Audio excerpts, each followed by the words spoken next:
السلام عليكم، ايه الاخبار؟ واهلا بيك في الدرس الثالث من فيديوهات المراجعه النهائيه لتانية اعدادي. هنشرح مع بعض النهارده زمن الماضي البسيط، وهنتكلم عن use to بمعنى اعتاد على شيء في الماضي، وكمان هنتكلم عن التعبير عن القدره في الماضي.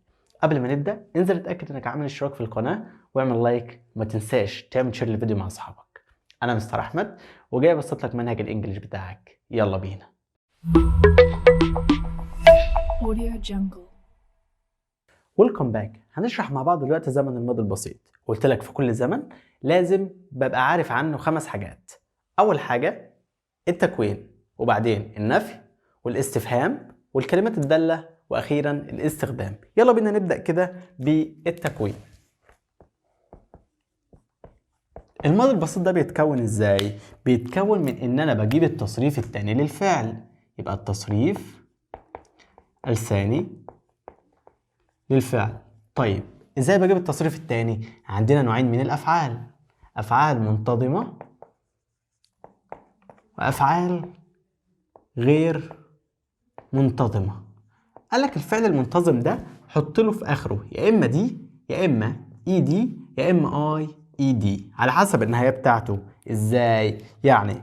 لو فعل اخره اي زي مثلا لايك، يحب، اخره ايه، فهحط له دي بس تبقى لايك دي بمعنى احبه. لو نهايته عاديه زي كوك، حط له اي دي، كوكد بمعنى طبخه. طيب لو هو نهايته واي زي study مثلا، وقبل الواي حرف ساكن، فهعزف الواي خالص واحط مكانها اي دي، يبقى studied بمعنى ذاكره. طيب لو فعل غير منتظم ده بيتحفظ زي ما هو عندك، مثلا go بتبقى went، take بتبقى took، عندك كمان باي بتبقى bought مثلا يعني. وكده كده في كل يونت بيبقى جايب لك كام فعل شاذ وبيبقى مطلوب منك تحفظهم، فانت لو حافظ الافعال دي في كل يونت فالدنيا في الماضي البسيط تبقى سهله معاك خالص. طيب اديك مثال علشان تفهم. هقول لك مثلا I went to the zoo yesterday. يعني انا رحت حديقه الحيوان امبارح. شايف yesterday هنا كلمه داله من الكلمات الداله على الماضي البسيط، وبالتالي لازم هنا كده يبقى تصريف تاني للفعل. بص المثال ده، they studied English. هم ذاكروا انجليزي last week، الاسبوع اللي فات. last week هنا من الكلمات الدالة على الماضي البسيط، وبالتالي لازم يبقى الفعل ايه في التصريف الثاني. طيب ندخل على تاني حاجة هي النفي. ازاي انفي؟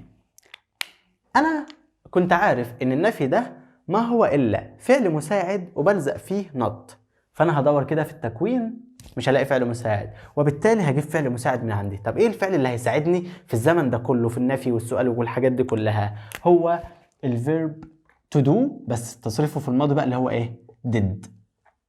طيب يبقى انا هنا خلاص كده انا هجيب did وهلزق فيها not.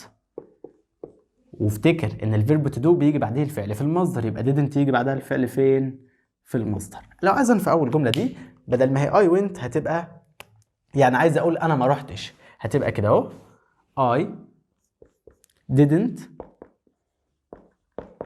بس ارجع بقى went لاصلها لان didn't بيجي بعدها الفعل في المصدر، يبقى I didn't go to، واكمل الجمله زي ما هي. طب المثال اللي بعده، بدل ما اقول they studied انا عايز اقول ان هم ما ذاكروش، هقول they didn't study، ارجع بقى studied لاصلها ايه study، واكمل الجمله زي ما هي. طيب زي الفل، يبقى انا كده اتكلمت عن التكوين والنفي. نروح بقى نتكلم عن الاستفهام. لو عايز اسال سؤال في الماضي البسيط هساله ازاي؟ مديني مثلا بيقول yes I played tennis yesterday. مثال تاني بيقول yes he went out last week. ومثال تاني بيقول they studied English. وعايز نكون عليهم أسئلة. أول سؤال ده احنا عارفين طبعا إن احنا بنحذف الإجابة هنا بتبقى يس أو نو، بندور على فعل مساعد، مش هلاقي فعل مساعد، وبالتالي هروح للفعل الأساسي، هلاقيه في زمن الماضي. عرفت منين؟ آخره دي. تمام، يبقى ده في زمن الماضي، وبالتالي هجيب did في الأول وكمل الجملة زي ما هي، بس خد بالك إنك ترجع الفعل لأصله. هكمل الجملة زي ما هي يعني بنفس الترتيب، يعني هتبقى did I تتحول ليو. played بقى دي اللي أنا هرجعها لأصلها، هتبقى play. did you play tennis؟ ما غيرتش أي حاجة. tennis yesterday. هل أنت لعبت تنس امبارح؟ طب بص اللي بعدها، هعزف يس، بعد كده مش هلاقي فعل مساعد، وبالتالي هروح للفعل الأساسي، هلاقيه في زمن الماضي البسيط، وبالتالي برضو هجيب منه ايه؟ did، وكمل الجملة زي ما هي، بس افتكر انك ترجع الفعل لأصله. يعني هنبدأ به، يبقى did he، وانت بقى هترجع لأصلها ايه؟ go. علشان كده بقول لك لازم تبقى عارف تصريفات الأفعال كويس. يبقى did he go out last week؟ هل هو خرج الأسبوع اللي فات؟ لو عايز أجاوب على السؤال ده، يا إما هجاوب يا إما بيس يا إما بنو. لا، أو هجاوب بيس هقول يس وهعمل مقص يس he did. طب لو هجاوب بنو يبقى no he didn't. تمام. طيب بص السؤال اللي جاي، أو بص الإجابة اللي جاية عايزين نكون عليها سؤال. they studied English، هم ذاكروا إنجليزي. عايز أسأل سؤال على المثال ده.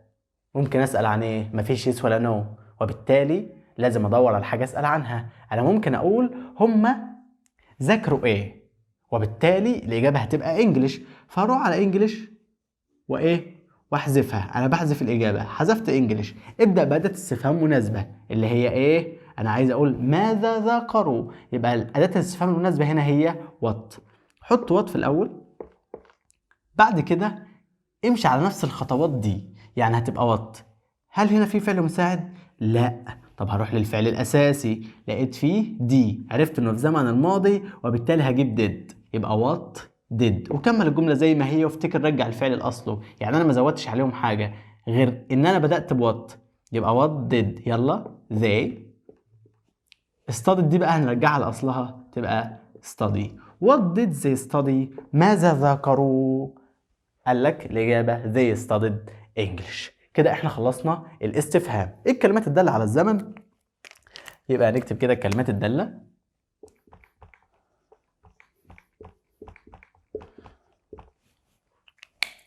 عندك كلمة yesterday يعني أمس، وعندك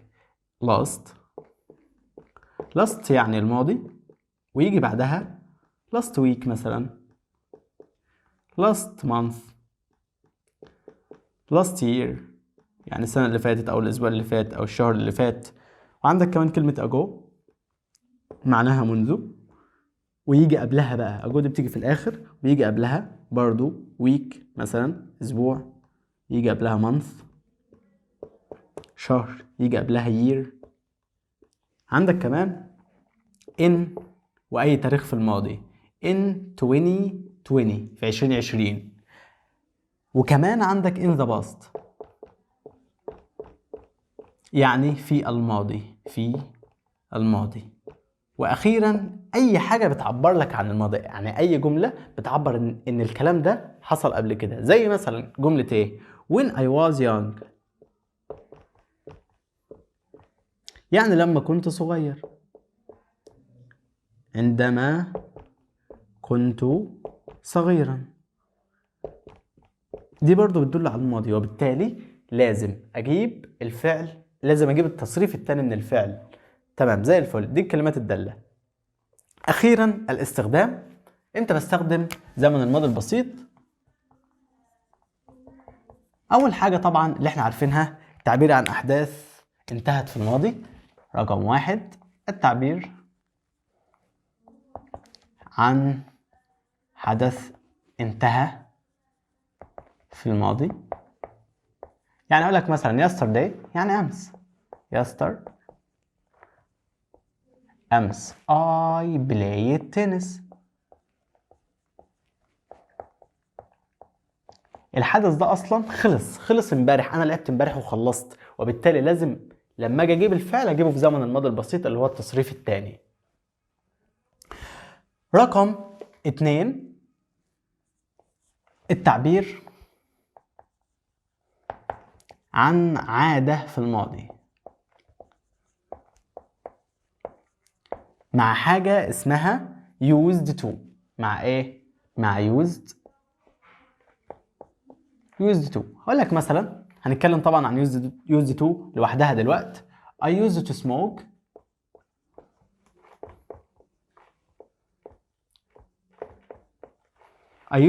انا كنت متعود ان انا ادخن when I was young.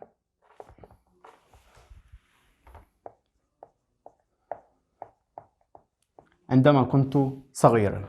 تعال بقى دلوقتي نتكلم عن used to لوحدها. يبقى هنتكلم كده عن used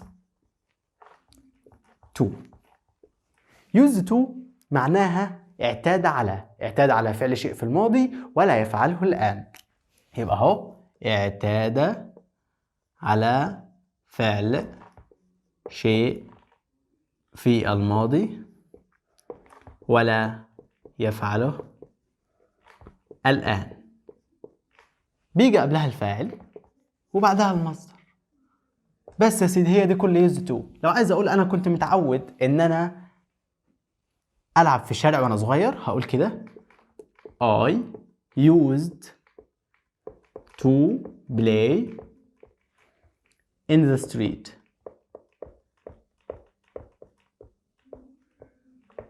معناها ان انا كنت متعود العب في الشارع. ممكن اكمل واقول when I was young عندما كنت صغيرا.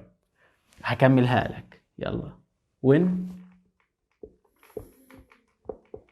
I was young.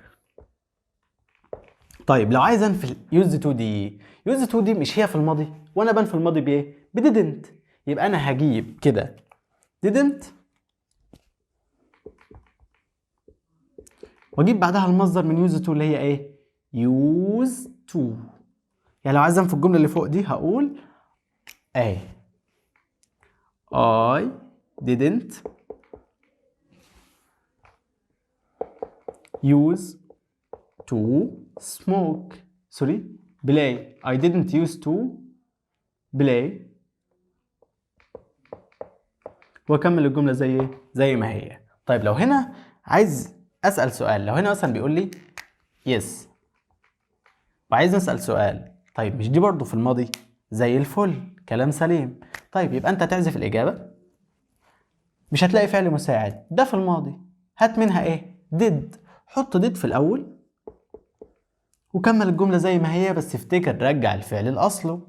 I تتحول ليو، ويوزد هنرجعها لاصلها use to، واكمل بقى الجمله زي ما هي play in the street when you was young. وحط طبعا علامه ايه؟ علامه استفهام. لو انت هتجاوب هتقول yes I did مثلا، yes I did او no I didn't. هو ده كل الموضوع في الماضي البسيط. اخر حاجه هتكلم عنها النهارده هي تصريف الفيرب تو بي في الماضي. يبقى احنا نتكلم كده عن الفيرب تو بي بس في الماضي. ايه الفيرب تو بي ده اصلا؟ الفيرب تو بي ده هو بمعنى يكون، بس انا عايز اقول بقى كان. يبقى انا هتكلم عنه كده بمعنى كان. تصريف الفيرب تو بي ده بيبقى حاجتين، was we were. was دي مع المفرد، were مع الجمع، والنفي بتاعهم طبعا هيبقى ايه؟ wasn't we weren't. يعني لو انا عايز اقول مثلا انا كنت متاخر امس هقول ايه؟ yesterday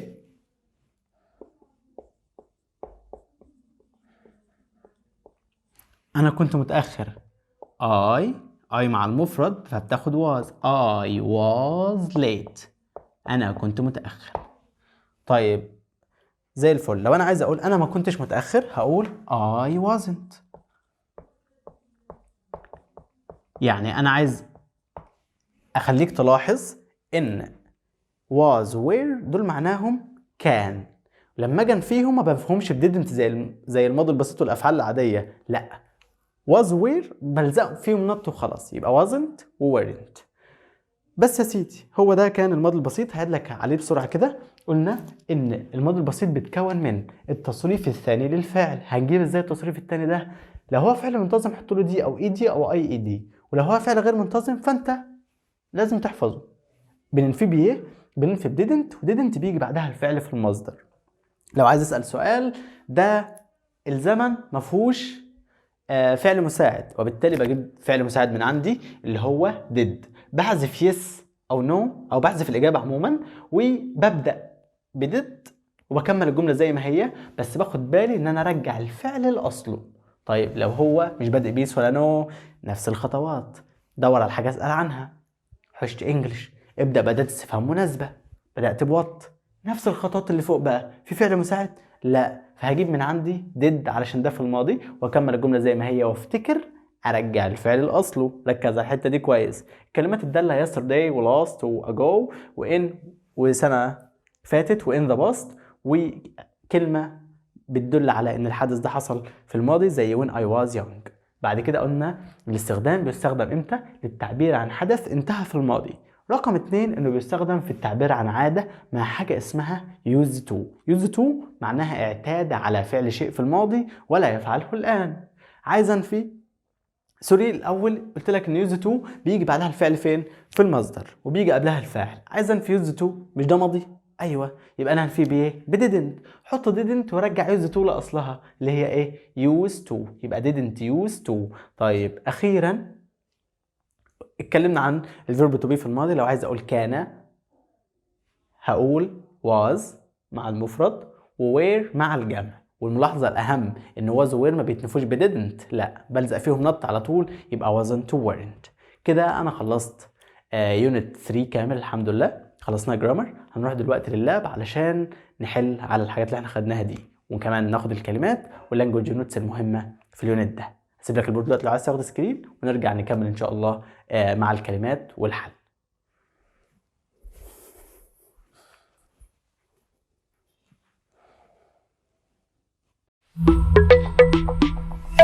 Audio Jungle. نحل مع بعض دلوقتي على الماضي البسيط. My uncle رشيد، عمي رشيد أو خالي رشيد، born in 1961، اتولد في 1961. طبعا born بتاخد قبلها was أو were على حسب الفاعل. يعني لو الفاعل مفرد آخد was، ولو الفاعل جمع آخد ايه؟ were. My uncle هنا مفرد فآخد معاها was. رقم 2 when I was 7، لما كان عندي 7 سنين. I know to primary school، عايز أقول رحت مدرسة ابتدائية. ذهبت يبقى ماضي يبقى went. رقم 3 in 2016، في 2016 ده في الماضي. a shark قرش عمر and he lost a leg، عايز اقول في قرش هاجم عمر وخسر فيها رجله او فقد فيها رجله، يبقى اجيب ماضي يبقى attacked. رقم 4 there not a hotel in our city 10 years ago but now there are 3، عايز اقول ان ما كانش فيه فنادق في المدينة بتاعتي ودلوقتي فيه 3 فنادق.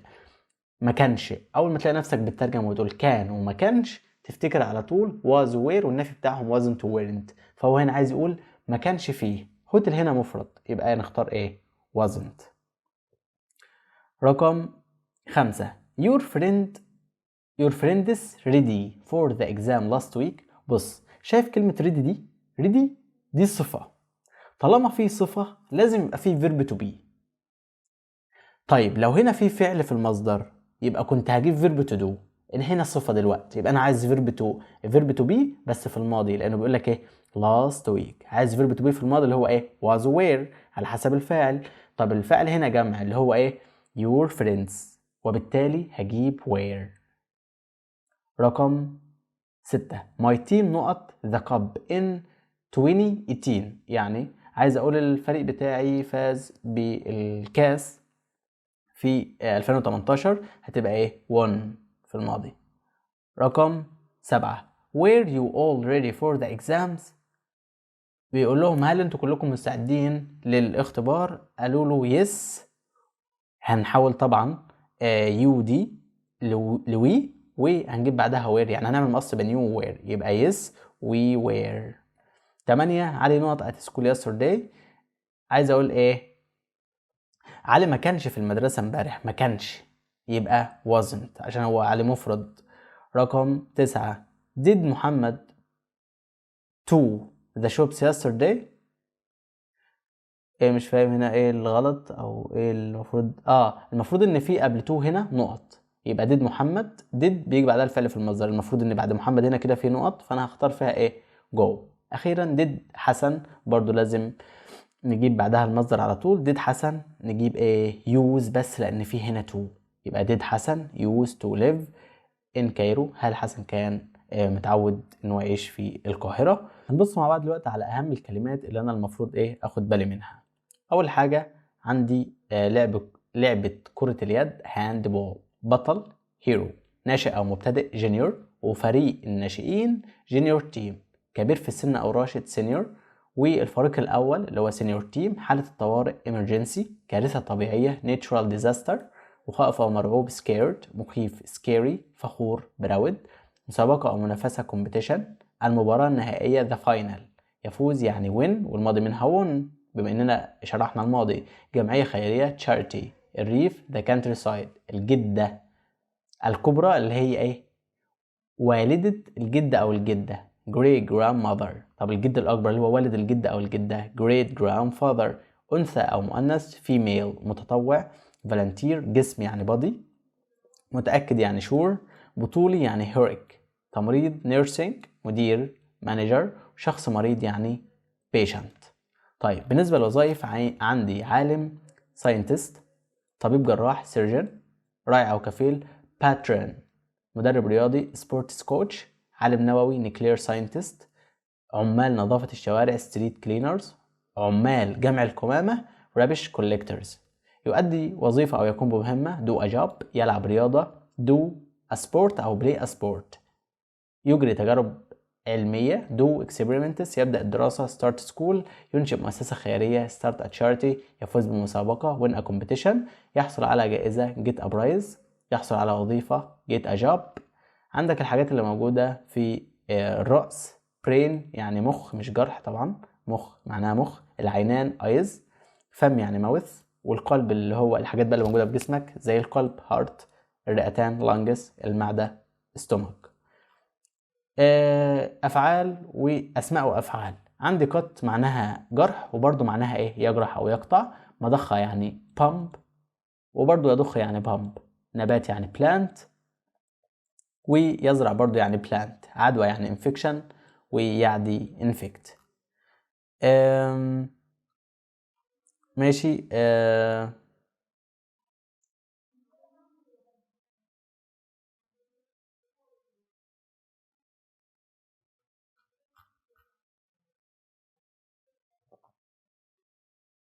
هنحل كام سؤال على الكلمات والتعريفات.